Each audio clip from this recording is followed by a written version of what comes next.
গোপাল ভাঁড়ের আজকের মজার গল্পটি উড়ো খই গোবিন্দায় নমঃ। গোপাল একদিন এক ধামা খই নিয়ে পথ দিয়ে যাচ্ছিল। হঠাৎ বিপরীত দিক থেকে একটা ষাঁড় ছুটে আসায় খইয়ের ধামাটা গোপালের হাত থেকে ছিটকে পড়ল।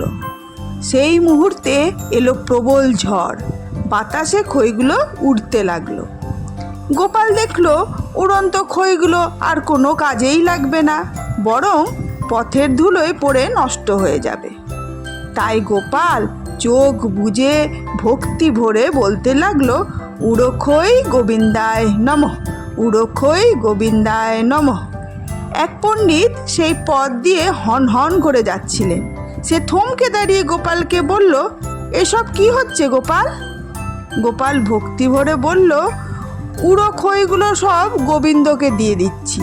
উড়ো খই গোবিন্দায় নমঃ, উড়ো খই গোবিন্দায় নমঃ।